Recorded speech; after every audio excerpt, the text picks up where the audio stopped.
economic activity in communities across our state, and preserve a cultural and natural treasure for future generations.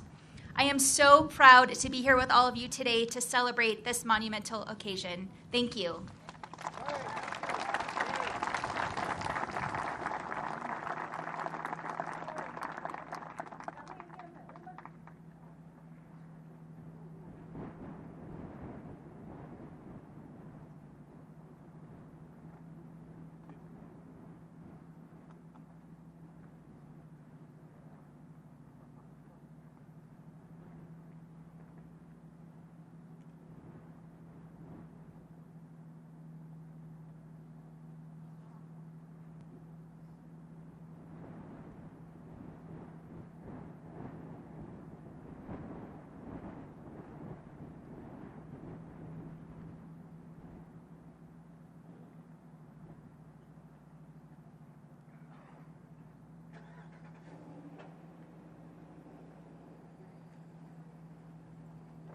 Going on stage.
Distinguished guests, please take your seat.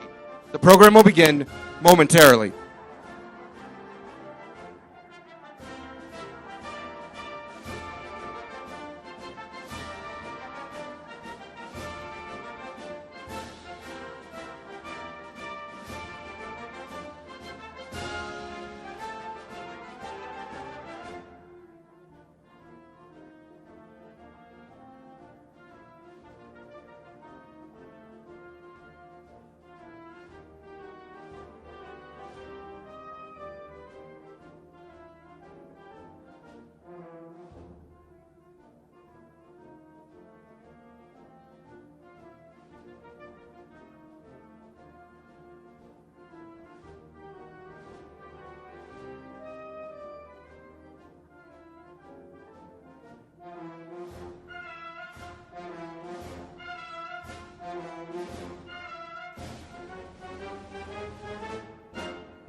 Please welcome youth leader from the Hopi and Havasupai tribes, Maya Talusi Little.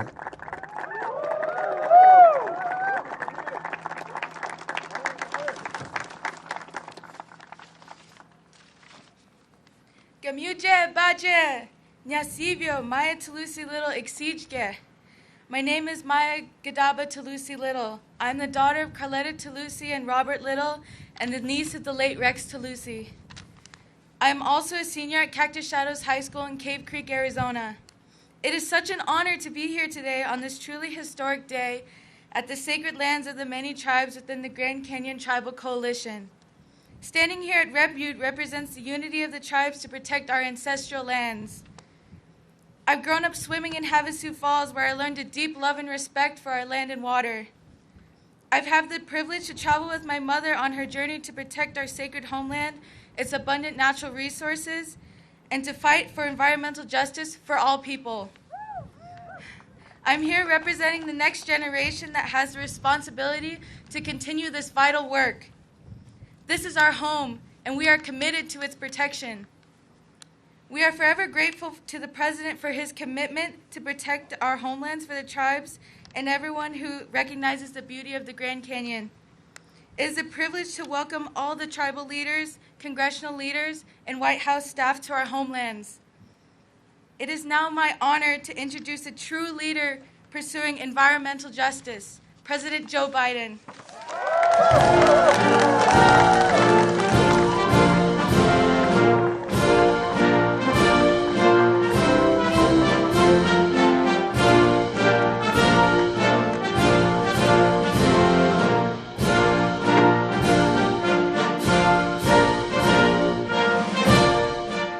Thank you. Please have a seat if you have one. If you don't have one, you can sit down anyway if you want. Well, thank you very, very much. Maya, thank you for the introduction. When I was your age, to be able to stand up and introduce anybody, let alone a president, I would have frozen. Thank you. You're an impressive young woman. And I'm going to come down to those waterfalls pretty soon. It's great to be here, Secretary Howland, our first Native American Cabinet Secretary, and Brenda Malloy, the chair of our Council of Environmental Quality. And Governor Hobbs, congratulations, and you're doing a heck of a job. And Senator Kirsten Sinema, Congressman, where's the congressman? Is he here? There. We've been hanging out since I got here a little bit. Raul has been a good friend and done a great deal. He's one of the most popular congressmen in the country, I think, who've long championed this effort in Congress. And Congressman Grace Stanton has been a leader as well. And thanks to all the state, county, and local officials who've worked so hard to see this day happen, make it happen. And you have. Believe me, I know you have. To the Forest Service, the Bureau of Land Management professionals here, thank you. Thank you for caring for our public lands, the most precious thing we have. And special thanks to tribal leaders joining us whose ancestors stewarded these lands since time immemorial. I got to meet most of you last night. I'm looking forward to saying hello to you again today. And a special hello to Jimmy McCain. Where are you, Jimmy? I'm going to embarrass you. He doesn't think he's going to be introduced. Where is it? There you are, Jimmy. Jimmy's dad was a dear friend of mine. We were like two brothers who we got along together. When we argued like hell. We really went at it. But he was a great patriot and a man of enormous integrity. And Jimmy, you're just like your dad, serving your country in Iraq and Afghanistan and continuing to serve as a second lieutenant in the United States Army. Thank you, pal. And I say this with all sincerity. No one ever doubts I mean what I say. Sometimes I say all that I mean, though. I think of your dad all the time about how much he loved this country and how optimistic he was, optimistic about our future. So thank you for being here, pal. Thank you for your continued service. America's natural wonders are our nation's heart and soul. That's not hyperbole, that's a fact. They unite us, they inspire us. A birthright we pass down from generation to generation. And that's why from day one, I've taken historic steps to conserve our natural treasures for all ages. My first week as president, I signed an executive order establishing our country's most ambitious conservation goal ever. I made a commitment that we will protect 30% of all our nation's lands and waters, conserve all 30% of all our nation's lands and waters by 2030. And we're on our way. And we're delivering. Just my first year in office, we've done more, protected more lands than anyone since the 1960s, John Kennedy's era. 9 million acres in Alaska and Bristol Bay and the Tongass Forest. 225,000 acres in Minnesota, the Boundary Waters. We're working to protect 770,000 square miles in the Pacific Ocean, southwest of Hawaii, a new maritime sanctuary, and network of islands and reefs almost 3 times the size of Texas, on track to be among the largest protected ocean area on the entire planet. We've already restored protection for 3 national monuments gutted by the last administration, 2 not so far from here in Utah, the Grand Staircase and Bears Ears. By the way, I'll never forget, I was standing in Washington, a little girl walked up to me, I could see her daddy say, go up and say something to the president. She walked up and she said, Mr. President, would you take care of Bears Ears for me? And I didn't know what she meant when she said it. Would you take care of Bears Ears for me? Well, we took care of her and we gave her the signing pen. A third of the coast of New England and the Northeast Canyons and seamounts. Look, we've designated new national monuments as well. Camp Hale in Colorado, 50,000 acres. Spirit Mountain in Nevada, 500,000 acres. Kastner Range in Texas, 6,600 acres. And just last month, honoring Emmett Till and his mother, Mamie Till Mobley, in Mississippi and in Illinois. But folks, it's not hyperbole to suggest that there is no national treasure, none that is grander than the Grand Canyon. The Grand Canyon, one of the Earth's 9 wonders, wonders of the world, literally. Think of that. You know, it's amazing. An enduring symbol of America to the entire world. The first time I saw the Grand Canyon, years ago, I was a young senator. As I stood there and looked out, a phrase came to mind. It was instinctive. I said, this is God's cathedral. That's what it reminded me of. It just is so magnificent. As a matter of fact, I said 9. It's one of the 7 wonders of the world. And so today I'm proud to use my authority under the Antiquities Act to protect almost 1 million acres of public land around Grand Canyon National Park as a new national monument.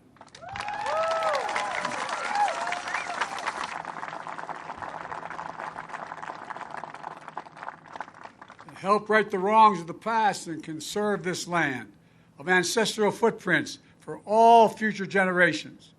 Over the years, hundreds of millions of people have traveled the Grand Canyon, awed by its majesty, but fewer are aware of its full history.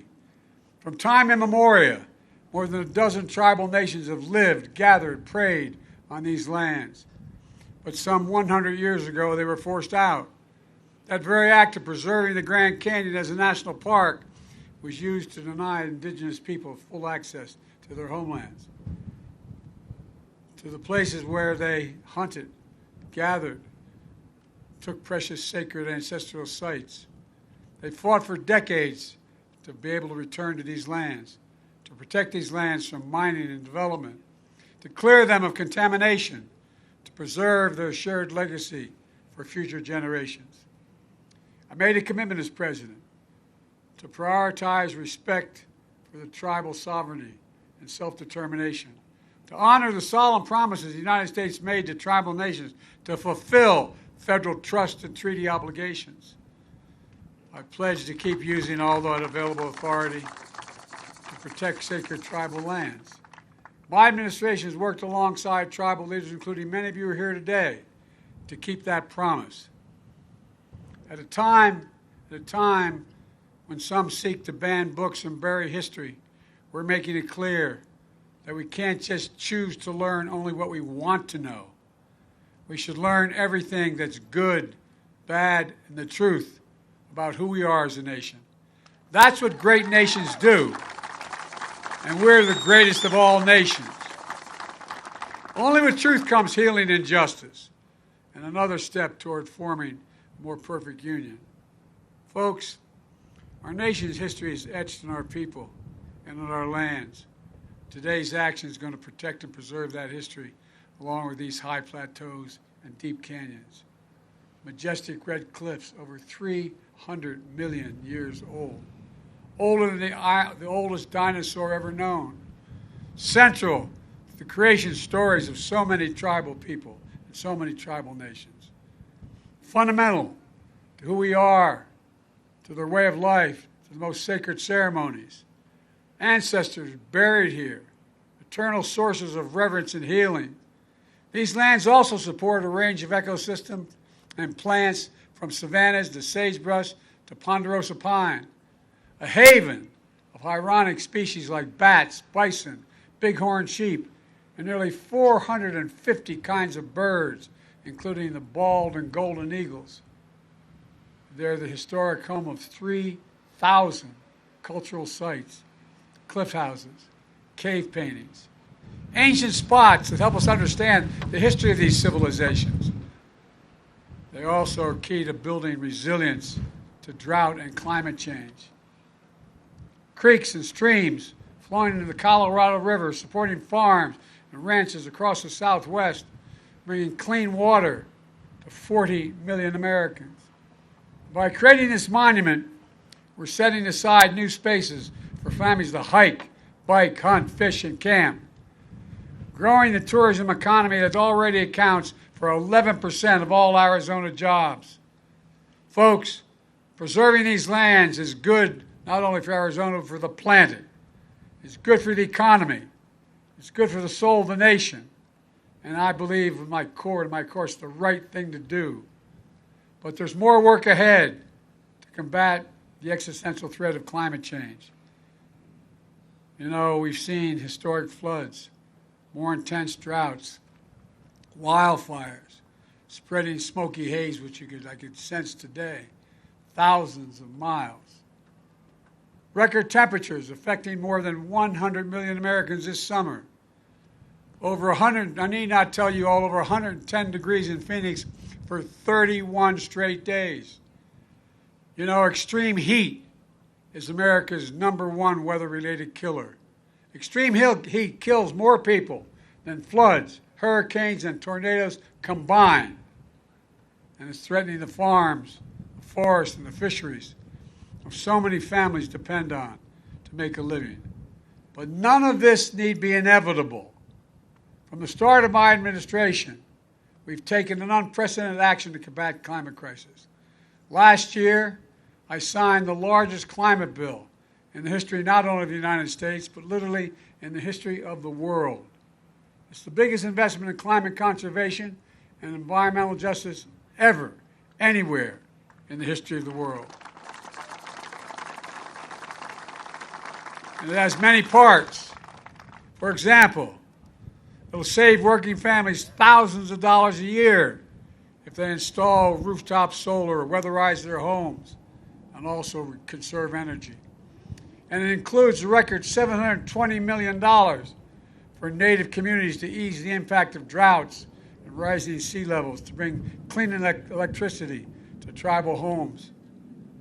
In all, these historic measures put us on track to cut all American emissions in half by 2030. And we're well on our way.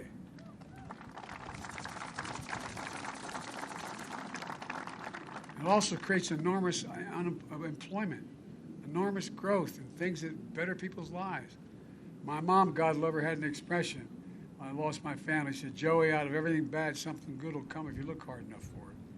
Well, there's a lot of good that's going to come from the sacrifices of dealing with, taking on the climate crisis. Folks, these are investments in our planet, our people, in America itself. Protecting our outdoor treasures, making our nation more resilient. But some MAGA extremists in Congress are trying to undo it all. I didn't get any help from the guys on the other team. Every single solitary person voted against this historic clean energy investment. And now many of them are trying again to repeal these parts of the bills.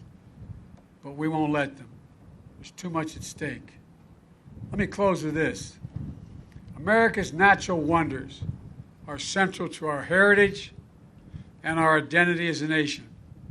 Conserving them not only protects the livelihoods of the people who depend on them, it preserves key pieces of our history, of the full American story, for generations to come. It unites us through all ages and connects us to something bigger than ourselves, much bigger than ourselves. Today marks an historic step in preserving the majesty of this place. First among American landmarks, sacred to tribal nations, revered by every American. It speaks of the soul of our nation, reminds us of who we are. We are the United States of America, and there's nothing beyond our capacity when we act together. Nothing at all. So folks, God bless you all. May God protect our troops. Now I want to invite some of our guests on stage. I think they know who they are supposed to come up as I sign the proclamation establishing the ancestral footprints of the Gran Canyon National Monument. Thank you, thank you, thank you.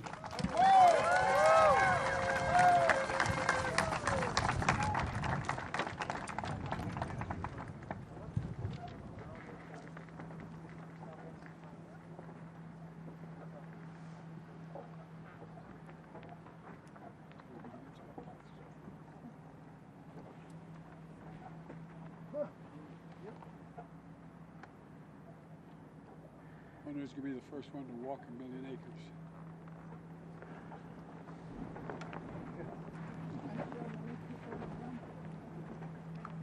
Secretary says she's sure many people have done it already. Did he see? All right, here we go.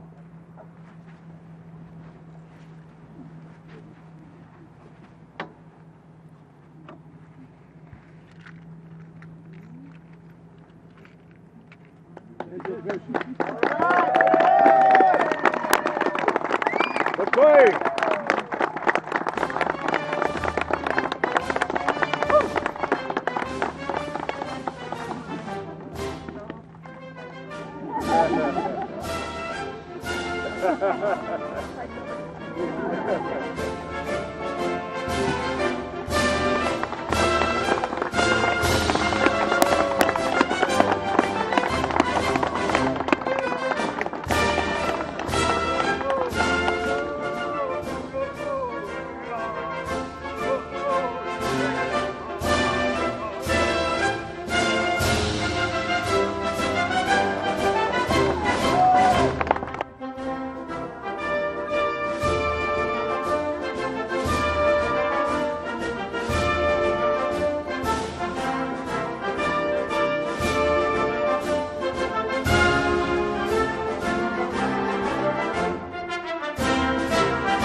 Please remain in your seats.